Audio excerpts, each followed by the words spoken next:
Hola a todos, bienvenidos al capítulo 42 de razonamiento verbal. En esta clase vamos a tratar el tema de examen de admisión Federico Villarreal. Vamos a ver los temas que más vienen en este examen y un poco sobre la historia de la universidad.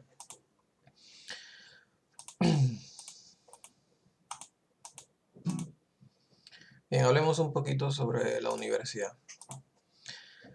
La Universidad Nacional Federico Villarreal se creó como universidad autónoma el 30 de octubre del 63, promulgada por el gobierno constitucional del presidente Fernando Belaúnde Terry. La Universidad Nacional Federico Villarreal ostenta con orgullo el nombre del insigne sabio peruano Federico Villarreal, quien durante su vida incursionó en casi todos los campos del saber humano, dedicándose íntegramente al estudio de la ciencia, la investigación y a la docencia. El origen de la Universidad Villarreal se remonta a la época en la que funcionó como filial en Lima de la Universidad Comunal del Centro del Perú, fundada en diciembre de 1959, que contó con filiales de acuerdo a las especialidades que ofrecía. Bien, vamos ahora con los temas que suelen venir en el examen. Repasemos un poquito antónimos. Los antónimos son palabras que pertenecen a la misma categoría gramatical y pertenecen al mismo campo semántico. Expresan significados opuestos o contrarios. La estructura básica de los antónimos es la siguiente. Tenemos una premisa y un conjunto de alternativas en las cuales tenemos 4 distractores y una respuesta. Practicamos un poquito. Tenemos que nos piden el antónimo de la palabra frugalidad, ¿sí? Si buscamos el significado de la palabra frugalidad, encontraremos que se encuentra, o que significa, se dice que frugalidad significa moderado al comer y beber. Entonces, si buscamos el antónimo de moderado al comer y beber, el antónimo resultaría pues la gula. Habilidad. La habilidad se entiende como la destreza que se tiene para ejecutar alguna actividad. Entonces, lo opuesto a la destreza para realizar algún trabajo sería la torpeza para realizarlo. Por último, tenemos la inercia.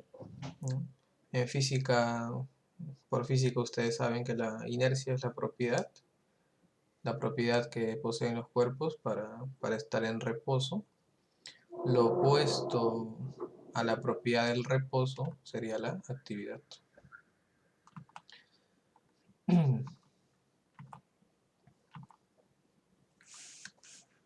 Pasa con el mouse. El siguiente tema, las analogías, ¿no? Una analogía es la comparación de pares de palabras que tienen una relación común con la finalidad de establecer semejanzas. Se dice que hay analogías cuando los pares de palabras tienen la misma relación. La estructura es la siguiente. Tenemos el par base, cepillo es a pulir, como. Y luego tenemos un conjunto de alternativas, de las cuales también se presentan 4 distractores, y la respuesta que se le conoce como par análogo, ¿no? El par base y el par análogo forman lo que se conoce como analogía.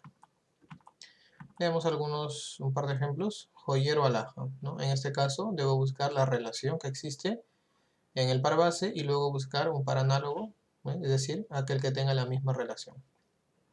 En este caso digo que el joyero sería el lugar, ¿no? El lugar en donde se guardan las alhajas, ¿de acuerdo? Entonces tengo lugar y objeto. De la misma manera puedo decir que una java es el depósito, ¿no? En donde se guarda un conjunto de manzanas, así como joyero es el lugar en donde se guarda un conjunto de joyas. Luego toga, juez. No, la toga es el traje de ceremonia que utilizan pues los magistrados, el juez en este caso. Entonces, toga es el traje, ¿no? El traje, una especie de traje ceremonial. Del mismo modo, podemos decir que el cura, ¿no?, utiliza un traje para esa actividad, para la ceremonia.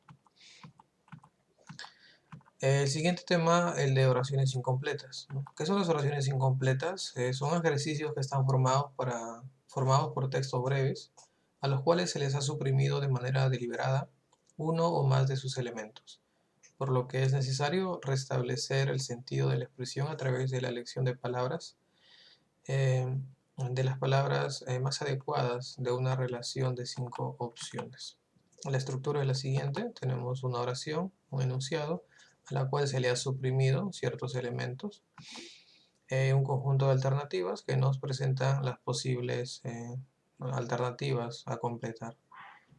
Lo mismo, tenemos 4 distractores y una respuesta que completa bien el enunciado.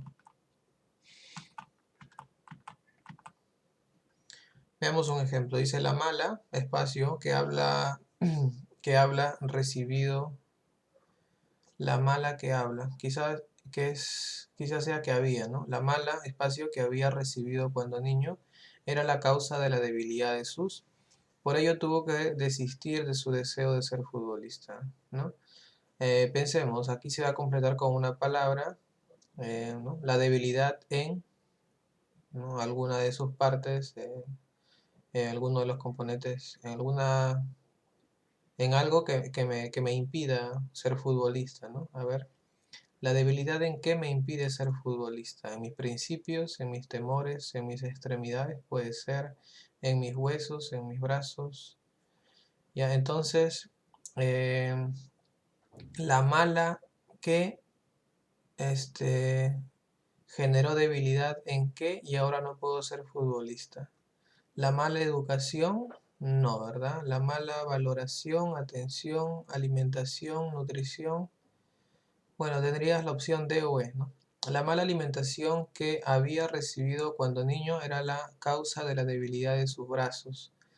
Pero bueno, los brazos no son los utilizados en el fútbol, así que la mejor opción sería la D. La mala nutrición que había recibido cuando niño era la causa de la debilidad de sus huesos. Por ello tuvo que desistir de su deseo de ser futbolista. Tenemos una más, dice: la deuda, espacio, del país ya debería llamarse deuda, porque parece imposible que un día logre cancelarse. La deuda me dan las opciones monetaria, económica, externa, interna, pública. Y aquí me dice, debería llamarse deuda. Le va a cambiar el nombre. Y aquí explica, ¿no? ¿Por qué? ¿Por qué debería llamarse de este modo? Porque parece imposible que algún día logre cancelarse. El autor plantea que esa deuda no se va a pagar, así que debería llamarse deuda infinita, moral, eterna, imaginaria, personal. No, no sería personal, no sería imaginaria, no sería moral, infinita. Quizá eterna, ¿no? Como dice que nunca va a cancelarse, sería una deuda eterna y está jugando, está haciendo un juego de palabras, ¿no? Externa rima con eterna. La deuda externa del país debería llamarse deuda eterna porque parece imposible que algún día logre cancelar, ¿no? Es un juego de palabras. El siguiente tema, los términos excluidos. Se conoce como término excluido la palabra que no pertenece a un determinado campo semántico y al que sí pertenecen el resto de los términos propuestos. Tenemos acá pláceme como premisa y un conjunto de alternativas. En este caso tenemos sinonimia, ¿no? Pláceme significa felicitación. Buenos deseos, en este caso eliminamos ditirambo. Ditirambo es una composición poética, también es una alabanza exagerada, ¿no? Entonces sería mi término excluido. En el término excluido debemos tener en cuenta el campo semántico, es decir, qué tienen en común, ¿no? En este caso son sinónimos, indica buenos deseos. ¿Cuál no indica buenos deseos? El ditirambo, por lo tanto vendría a ser mi término excluido. Veamos algunos ejemplos. Tengo introducción. Tengo preludio, proemio, introito, sonata y prólogo. En este caso tenemos la relación de sinonimia, ¿no? Todos indican inicio de algo. Eh, sonata, ¿no? Entonces vendría a ser mi término excluido. Titubear, tenemos espitar, cavilar, meditar, vacilar y dudar. ¿Ya? Entonces tendríamos como término excluido eh, meditar, ¿no? Que no tiene la idea de dudar o en este caso dudar. Oraciones eliminadas. Es aquel ejercicio constituido por un texto con 5 unidades informativas sobre las cuales hay que identificar y eliminar aquella que es impertinente, ya sea por razones de disociación, contradicción o redundancia. Este ejercicio está directamente vinculado con los procesos de redacción e interpretación de textos. En oraciones eliminadas dice que vamos a manejar 3 criterios: disociación, si me cambia el tema; contradicción, si da información opuesta a la tesis del autor; o redundancia, si es que se repite de manera innecesaria las oraciones. La información, una unidad informativa, ¿no? Si se repite información que ya está presente en una u otras oraciones, se debe eliminar. Veamos aquí un ejemplo. Dice integrado por 4, bueno, esta es la estructura, ¿no? La estructura está de este tipo de ejercicios, se compone de 5, por lo general, 5 oraciones, ¿no? De las cuales 4 enunciados están integrados de alguna manera, ¿no?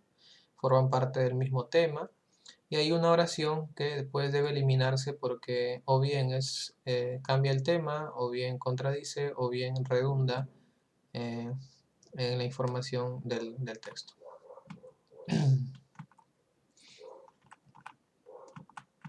Veamos un ejemplo.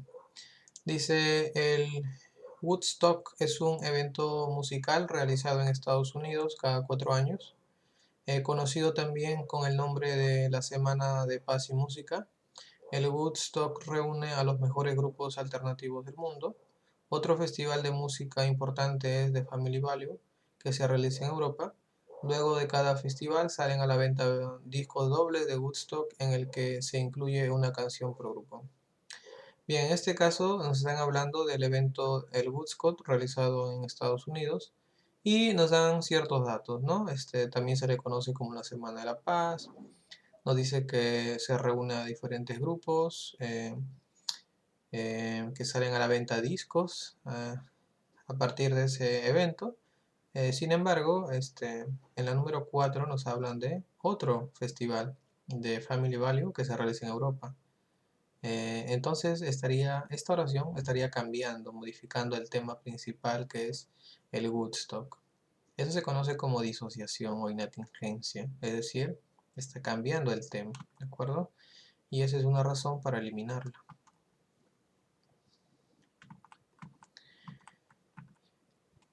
El tema de inclusión e implicancia. Este tipo de pregunta busca evaluar la capacidad para delimitar con precisión los conceptos y sus relaciones mutuas de inclusión. Dado los conceptos A y B, razonaremos la inclusión de conceptos del siguiente modo. Si tenemos A y B, ¿no? Dos términos, el término A y el término B. Si el concepto A es necesario para definir el concepto B, entonces diremos que el concepto A está incluido en el concepto B. O, lo que es lo mismo, el concepto B incluye al concepto A. Repito, si el concepto A es necesario para definir B, entonces digo que A está incluido en B, o B incluye al concepto A. Veamos un ejemplo. Uno de los siguientes conceptos está siempre implicado en los otros 4. Señale cuál es. Entonces, lo que me están preguntando aquí es, a ver, ¿qué elemento es necesario, ¿no? ¿Qué elemento es necesario o está presente en el concepto de los demás? Se necesita para definir los demás. En este caso, se necesita iglesia. para definir todos los demás. Lo mismo acá, uno de los siguientes conceptos está siempre implicado en los otros cuatro. ¿Cuál de estos términos es necesario para definir los otros? En este caso, ajedrez, ¿no? Si yo defino rey, necesito el término ajedrez, enroque, alfil o jaque, al menos conceptualmente, refieren al término ajedrez. Muy bien, eso es todo por hoy. Hasta la próxima.